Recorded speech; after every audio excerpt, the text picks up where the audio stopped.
Hey guys, we have a special case today. We replaced this compressor and everything was working fine. Freezer was working, but unfortunately, you guys can see right here, we're gonna have to run a new capillary tube to the upper evaporator coil.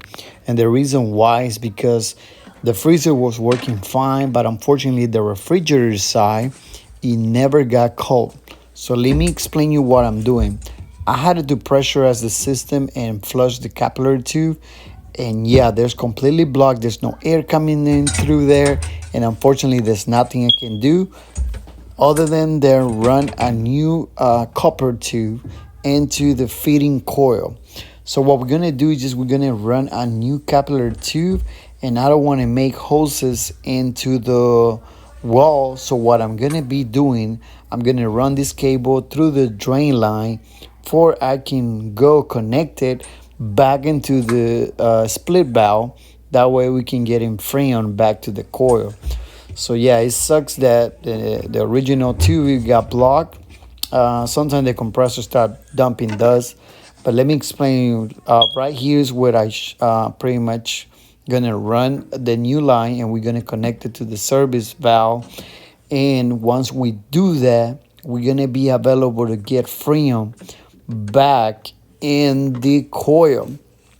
So like you guys can see, some of these LG refrigerators, they have a dual evaporator coil, and this one is one of them.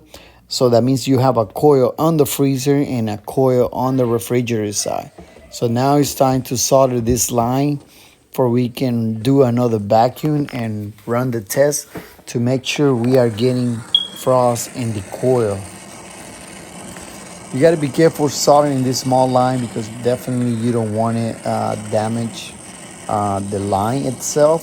So you might want to heat it up a little bit. I'm trying to do my best, guys, to record while I'm doing this. That way you guys can see. But it doesn't take that much for we can solder this line. So now we soldered that one, and we're going to solder the one on the coil up in here.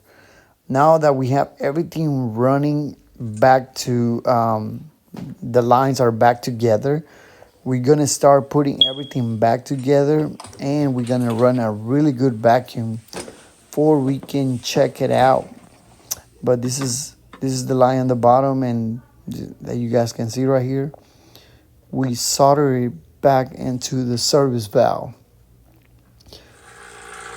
Now we're running the vacuum, and one thing I can tell you, this problem is not a common problem that we see on this LG, but sometimes happen.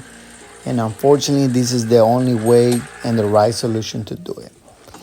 We're gonna start putting the cover back, and now we're gonna start testing, make sure everything is good connection.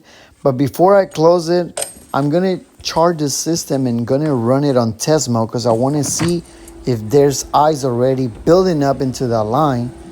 And like you guys can see, we have already fixed the problem because the coil now is getting cold. So that means now freon is getting into the evaporator coil, and now the upper section is going to be working with no problem.